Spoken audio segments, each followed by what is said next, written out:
ఓం ఆ బ్రహ్మన్ బ్రాహ్మణో బ్రహ్మవర్చసి జాయతాం.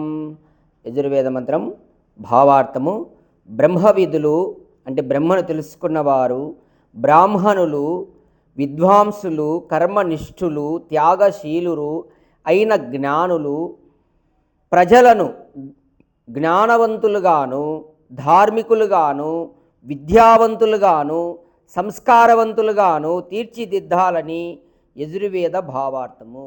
ఇక్కడ ఈ మంత్రము యొక్క భావార్థం ఏంటంటే, ఎవరైతే జ్ఞానులై ఉంటారో వాళ్ళు ఏం చేయాలి? ఎక్కడో ఒక చోట కూర్చొని ఒక మఠానికి పరిమితమై కూర్చోవద్దు. వాళ్ళు ప్రజలను జ్ఞానవంతులు, సంస్కారవంతులు, అలాగే ధార్మికులుగా, వారిని విద్యావంతులుగా తీర్చిదిద్దాలి. ఇది జ్ఞానుల మీద.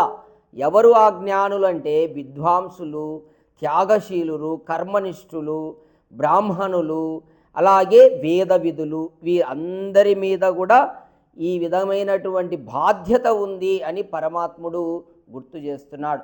మరి ఈరోజు అందరూ కూడా ఏం చేస్తున్నారు? ఒక మఠాలు స్థాపించుకొని అక్కడ కూర్చొని వాళ్ళు బయటికి రాకుండా ఈ విధంగా కాలక్షేపం చేస్తున్నారు. మేము జ్ఞానులమని చెప్పుకొని. అటువంటి వాళ్ళు జ్ఞానులు కానే కాదు.